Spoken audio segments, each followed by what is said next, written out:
Shalom, Rastafari, Assalamu Alaikum, and peace to the kings and the queens of the earth. How's everybody doing this Monday? I know it's the beginning of the week.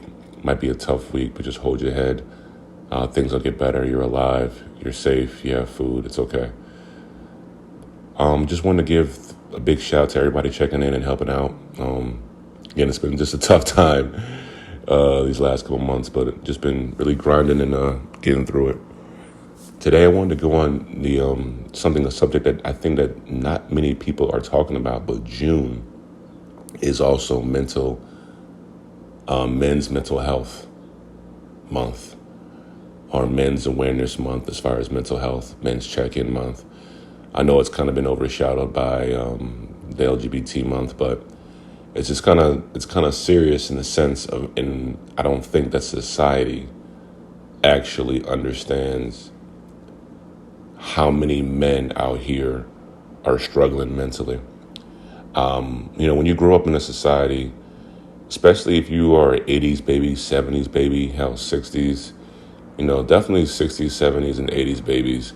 No disrespect to the 90s babies, but y'all generation is just not like ours. We were still being raised by some of the old deacons and the OGs and the blue-collar workers, hell, some of our grandpas and grandmas we got to touch and see. These people were sharecroppers. These are different type of generational people. In that sense, when it comes to men, we were taught to be stoic. We were taught, why you crying like a baby? Some things like that. Like, as a black parent in a black household, as far as like my mom being a black parent in a black household, what you hear. Like, we all heard this one thing where they make you cry and then they tell you to shut up. I'll give you something to cry about. Right? Like, literally, mom I would get whooped and she would just scream about how, like, shut up and stop crying. Like, it was the most craziest thing to whip your kid's butt with a belt and then tell them to be quiet. Like, stop crying. Like, I'd be laying there wailing because I just got my butt whipped. And then I'm in the bedroom and they come yelling, shut up, I'll give you something more to cry about, or cry. Just shut up with all that crying. So, in turn, and I'm not just, this isn't just me, that's why I'm not pointing at my mom. I'm not coming down on my mother, because ultimately this is the traditional upbringing that she was taught to give to me. You understand? So when you're talking about North Carolina Southern slave upbringing, it's a whole different type of vibe, and it's a harsh discipline. And they were molding, they were doing some strong, but some mentally, it wasn't correct in the sense of the raising, like how they were raising us, right? That generation of men. We did need to be as tough as possible, though. So I can't just say like, well, we were raised incorrectly. No, we were raised pretty harshly, and we could have used, way more love than what was shown to us. I will say that we could have used way more love than was shown to us. But the way society was going, and the way, as a black man, you can't really be, raised, as far as my generation. We had no choice but to be tough. There's some wild shit out here. I can run down the list from racism to stereotypes, to being overlooked, to be underestimated, to rejection, to depression, to, you're moving around a lot in the country, so you may not be able to find a base, so you're losing friends, and then you gain friends back, and you don't know what's solid, you don't trust people, you go through childhood stuff that is tragic and no one knows about. Like, as far as men, we are built to be different. We are built to be different type of people. We are told and shown, as much as these females love to see, like, oh, I want my men to be vulnerable, I want him to cry in front of me, and that's bullshit. I had both ways to me, right? Like, you have to really trust a person to show them your emotions. There's definitely specific females that once you show them emotion and cry in front of them or shed one tear in front of them, they look at you differently, which is completely fucked up when you look at that situation. So the nigga can't cry in front of you. Now, I'm not saying he cries in front of you over some dumb stuff, right? Maybe he's a little bit weak-minded, a little bit emotional, and he shouldn't be crying because somebody spilled shit on the floor, or it's just a bad day and my boss is da da da da. But as far as when a strong man, is vulnerable and, you know, cries in front of you because of things that he's going through and things like that and things that he has to deal with, and then the girl just first thing she does is look at you differently. And this is why most men go to the safe part and they don't cry in front of their females ever. They'll go in a room. They don't even. I know men who didn't even cry at their dad's funeral just because they knew they didn't want to be seen crying. So literally, it's just one of those situations where it could go a different way. It could go a total different way, and we have to be strong in our sense, but also be able to get that emotion out, right? We have to get the emotion out. We have to figure out how to get the release. We have to continue to strive and go hard. We have to do all these things. And we can't stop, right? We can't stop because society needs strong men right now. That is the big thing. That's why you see testosterone building and all this other stuff. Society on the low, they know what they're doing to the strong men and creating this stuff. I think they're starting to understand that you need to relax because you need men all day and every day. And you need to have them mentally in a better place. I don't think that people really understand how many men go through mental difficulties on a daily basis and they do not heal from it. I know I did. I was going through stuff and I didn't even know about it until it was pretty much bought out by the situations that I was in.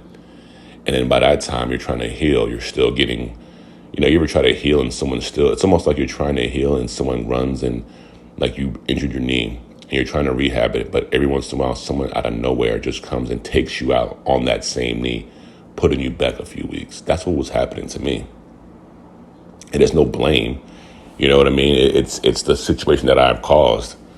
I take full accountability in anything I've done, even though it's not even my fault, even though it was attack, even though it wasn't merited. It's still, that situation, I still take whatever accountability that I'm supposed to take out of it. And that's what I was going through while I was trying to heal, right? It was, and then as men, we get to a better place and we think that's it. That's not it. You can't stop. You have to continue to heal on all aspects. You have to continue to strive, continue to evolve and improve yourself and to get stronger in that sense, whether it just be your mental health, arming yourself with books, arming yourself with information, becoming better at your job and your career aspects, becoming better at home, becoming a better father or a husband or a boyfriend or just an uncle or whatever you are in. A brother, an uncle, like I said, whatever, a cousin. You're just being a better person to make you strong and also not taking bullshit, having your standards correctly, no matter who it is, right? Sometimes people like take advantage of the fact that they've known you for a while and they just try to, treat you a certain way. No, hold that to a standard because we are all different than who we were. I'm way different than how I was 2 years ago.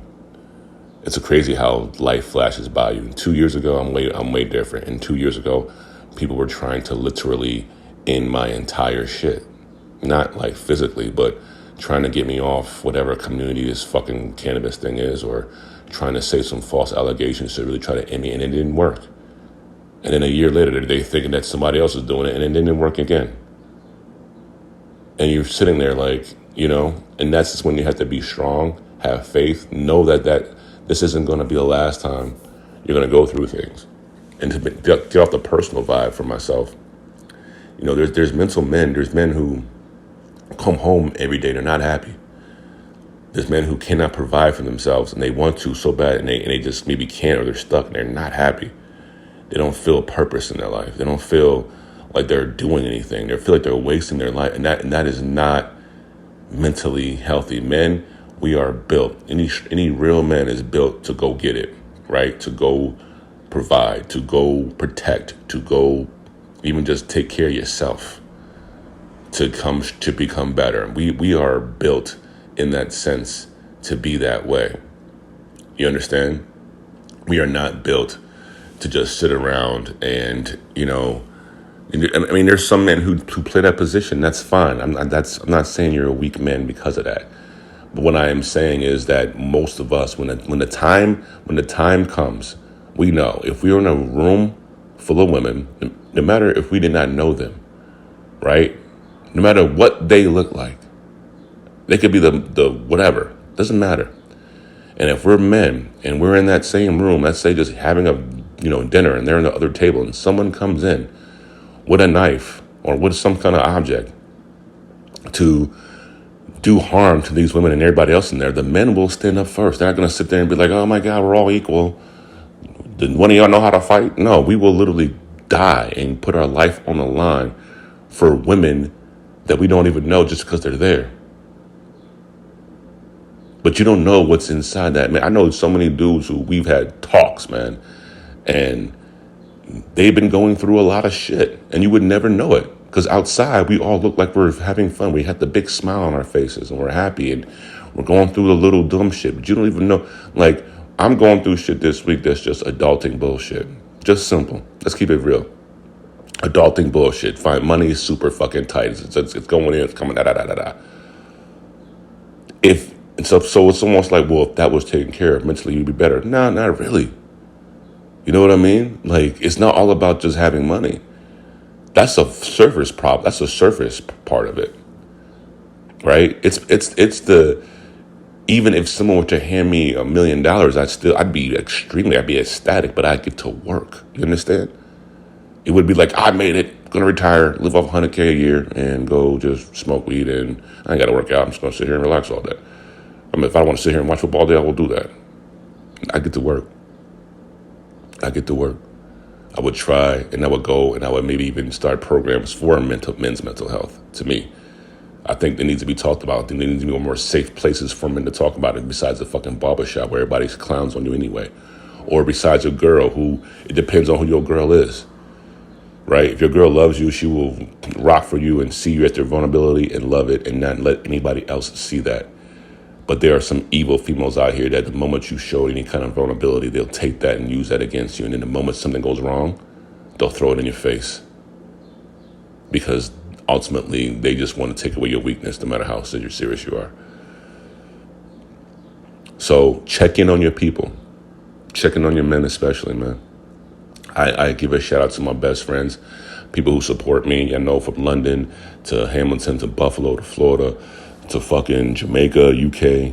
I got friends. I got some good people. I got family, right, that check in every day. Continue to check in on your people. I have best friends. So we talk sometimes for 3 hours on the phone, right?